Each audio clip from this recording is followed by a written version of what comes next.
All right. Hey, everybody. Welcome back to another ADHD broadcast. Alex, Daryl, Hollywood Defenders. That's right. And so we have a bit of an awkward one today because we're going to talk about something just because we figure everybody's going to want to know about it. I've seen this movie and one of us hasn't. So you can guess who that is. You can guess who hasn't seen it yet. Yeah. But the good news is he can still talk about it. And minuscule character in a movie with massive proportions. Massive proportions, exactly. And speaking of massive proportions, we have a massive guest today. So thanks to you following us, we actually have enough of a budget that we got our first celebrity guest. We have Ant-Man here with us. He's actually right here, but he's showing down. You can't see him. So what we're going to do after this interview, you doing okay there? Yeah, okay. So after this interview, we're going to film him separate, and he's just going to give an introductory message and stuff. But he's just kind of here as a special guest. But he shrunk down because he had to shrink down to get here from, where'd you come from? New York, okay. So he had to come from New York. And so I guess you have a vendors meeting? Yeah, okay. That's a spoiler. That means he made it to the end of the movie. Well, you don't know that.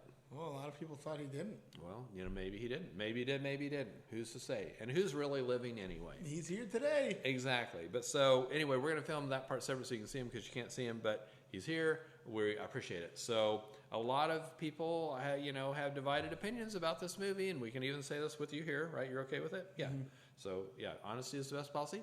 But I say that it's good. It's not great. Sorry. It's good, it's not great. But you know what? We are Hollywood Defenders. What did you just do? Hello? Where is he? Is he okay?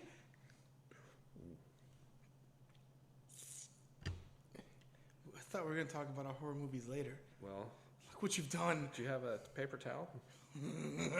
That's evidence. He had a lot of chili. All right, well... Oh, my God, Daryl. Anyway, so... Hey, don't touch me. He's all over your shirt already. You don't need to put him on mine. Right. There he is. Yeah. Anyway, so I'm kind of in the middle on this one. You can see my official review on all of our stuff, all of our social stuff. Yeah. I gave it a C. A lot of people think that was generous, but I gave it a C, and I'll tell you why I gave it a C. I feel like the effort what was there was done well. It looked good. The performances were good. It's worth seeing only for Jonathan Majors, if nothing else. He's phenomenal in this. First of all, he's gorge AF. He's intimidating. He's a great actor. Great choices. I have to even admit, when they introduced him at the end of season 1 of Loki, I really was like, that's an interesting way to say that dialogue. Like, what is he doing? Like, he just was very kind of quirky, and I thought, I don't see him as intimidating. He's just kind of odd. But I also really respected the choices, but I just thought it was like an odd performance. So I'm like, I don't know if he's going to be a very good villain because he doesn't seem very scary or much of a threat. Well, this movie he definitely does, and he again makes some really great acting choices. He shows emotion, he shows depth. I feel like the script doesn't really give him a ton to work with, but I feel like what was there, he wrung everything out of it that he possibly could. So, Jonathan Majors, you are the man. You are going to be hugely popular, and I think looking back, if I talk about favorite actors of the 2020s, he's definitely going to be on this list. So he's just really good. Yeah, I'm super excited about Creed 3 now. Because that's great. Yeah, that's what Ant-Man does. It really gets you excited. Before I digress too much, it gets you excited about what's to come. So I actually would describe the entire thing as kind of a Disney Plus special. Oh wow, so not good. Yeah, I mean, it's worth seeing on the screen just because it looks good. The CGI is a lot, but it's not that bad. Definitely the world building is there. But I think it's typical of all Hollywood, well, not all. It's typical of the problem that most Hollywood movies have today, where they seem to just be trying to get all the numbers, let's hit all the points, and screw the story. They'll figure it out later, or they'll just go watch it anyway. So they know that everyone's going to go see Quantumania, especially because it's starting off Phase 5.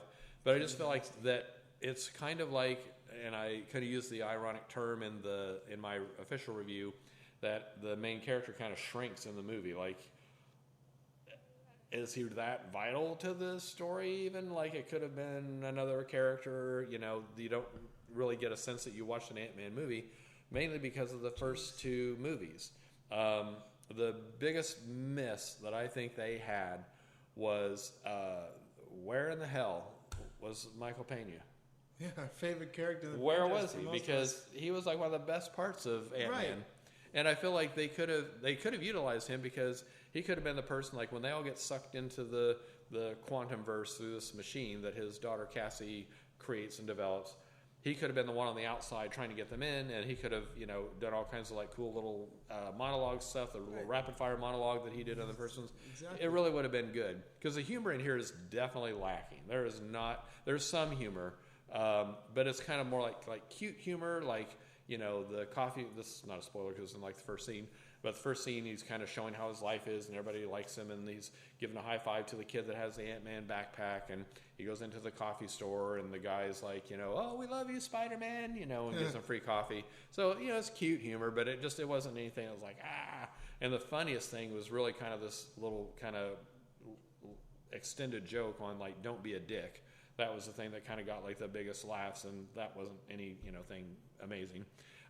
So, you know, I just felt like the only reason it's here is to introduce us to Kang and get us started into the next phase. So, yeah, just looking at the cast listing here, he's the 6th character. Yeah. I mean, that's unheard of. It's supposed to be his movie. That's what we all thought going in. Yeah, and, you know, I didn't really feel like there was like a whole lot of standout stuff. Like even Catherine Newton, who plays Cassie, his daughter, she's great, but I didn't feel like I want to see everything she's in. Yeah. You know, Evangeline Lilly doesn't have a whole lot to really. She kind of has a save the day moment there, but she doesn't really have a lot to really do. And this isn't a spoiler either because it's in the trailer. Bill Murray makes a cameo appearance. Sorry, I love Bill Murray. I felt like anybody could have said those lines, and it wasn't like this is definitely a Bill Murray part. Right. So it just like there were too many characters, too much stuff going on. And then probably the biggest disappointment to me was, well, I mean, it wasn't as disappointing as I thought. I thought I was going to be super disappointed in MODOK, and I was just disappointed, if that makes sense. So I wasn't severely disappointed. I was just disappointed. Yeah, but MODOK's a fan favorite. He's supposed to be hilariously bad at his job, and if he's not really bad, he's actually obscenely evil. Yes. And takes himself really seriously. So, like, he's been taken through these different perspectives, whether he's the most evil villain that you can think of, or he's just a campy, you know, hilarious guy who's a giant face sitting on a chair, and it's just funny to look at because he can't move very much. Yeah. But and the trailer makes how do you mess that up? Well, I can tell you how to mess that up. They showed you. Yeah. But no, and actually that's a cheap shot. They didn't really mess it up, but it looked like George Lopez in Shark Boy and Lava Girl, where they just put his face connected to a robot machine, whatever. Yeah, so it's kind of like that. What MODOK is. The trailer makes it look like MODOK is like this metallic robot, and he's not. He actually does have, you know, human face and features and all that stuff. So they didn't like totally ruin it. They didn't like, you know, do like a Wolverine Origins Deadpool or anything that bad.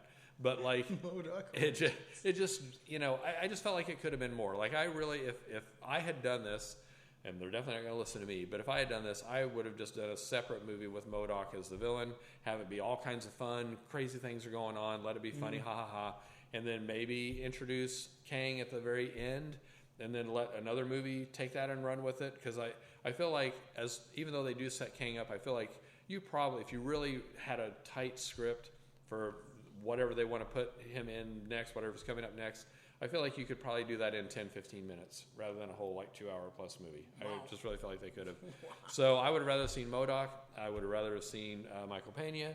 And I would have rather seen like a crazy script. And there are like multiple Ant-Mans and stuff. You could have done a lot with that. Like MODOK could have like, you know, somehow created all these Ant-Man characters, and he's busy trying to corral them all together like they're ants, but they're him, so they're rebellious. Things like that could have just been a lot of fun. But it's not really like an Ant-Man movie. Like there's not a lot of humor. You actually feel like you're watching a Star Wars movie at some points because of all the aliens in the Quantumverse. Well, I guess maybe they wouldn't be aliens because they're on Earth, but they're in the Quantumverse, and there's some humor with it and stuff. And, you know, they had some creativity, but, there's not really like a big standout character. Like they kind of feel like they exist for the pop vinyls and the action figures. Wow. It wasn't like there was like one character like, oh, that alien, yeah. There's no Chewbacca, there's no R2-D2 in this where you walk away going, oh, the pink one was like so awesome, even though he was funny.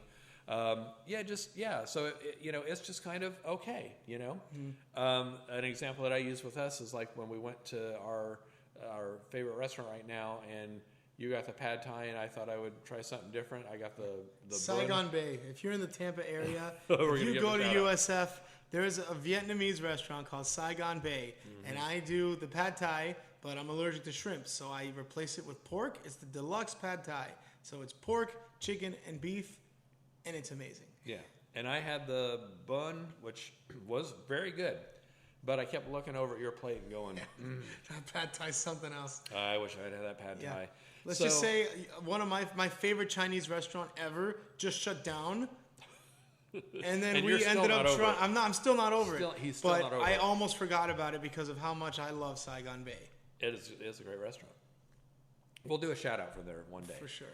I do have one question for you, Daryl, before we let everybody go. Yeah. So is this a must watch in theaters, or is this we can watch it at home when it comes out on Blu-ray? I would say you can watch it at home. If you can do of course everybody's going to do this, but if you're around like a AMC or whatever that has like a $5 Tuesday or something, that would be my recommendation. Wow, not worth the $15 admission. I mean, is anything really worth the $15 admission? Some movies are. Well, that's true. I didn't regret it. You get that senior discount anyway. Oh my goodness. What'd you say? I'm so old. I can't hear you.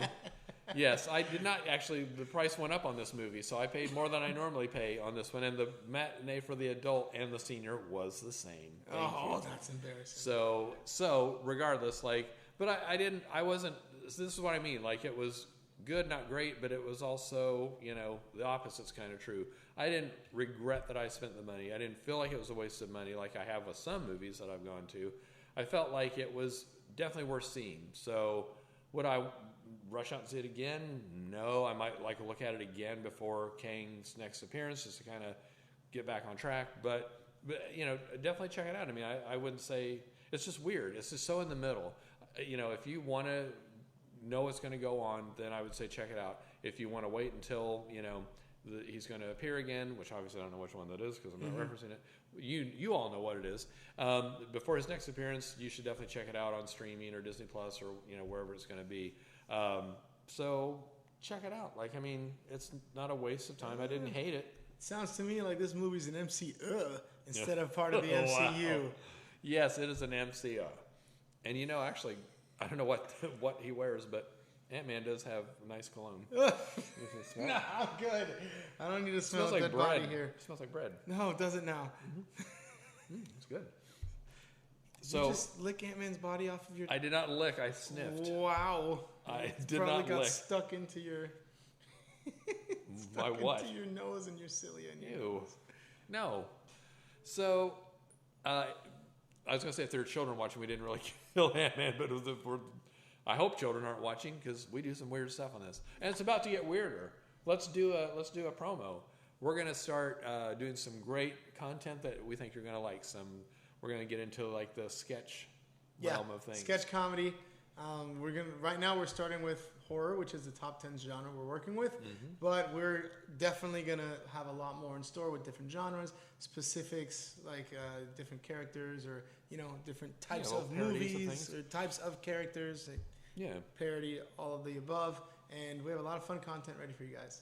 Yeah, and if you're thinking, well, you're not funny now, well, we will be. Oh, and another thing about Ant-Man, there is a mid-credit scene and an end-credit scene. Stick around for those. If you watch the movie, stick around for those because they're good. And if you didn't watch the movie, they're likely out on YouTube. Probably so. Yeah. On some weird website that it shouldn't be on. Yeah. That we would not recommend. All right, so I'm Alex. He's Daryl. We're Hollywood Defenders. This movie was part of the MCU instead of the MCU. So, take our opinion and go watch this one if you're really desperate to see it. But if you're not, don't waste your time with this one. Okay? Because you didn't. I didn't, and I don't know if I'm going to. Look at that. Well, now you won't know. Maybe it might be your favorite movie. It might be your Who knows? top pick of 2023. Who knows? I'll wait for it to come out on a streaming service. And I won't pay for it either. You might want to edit that part out. No, I mean, like, I'll wait for it to be free somewhere. Okay, if you want to put it that way. Great. Yeah. All right. Well, thanks. We're ADHD. We'll catch you next time. Yeah.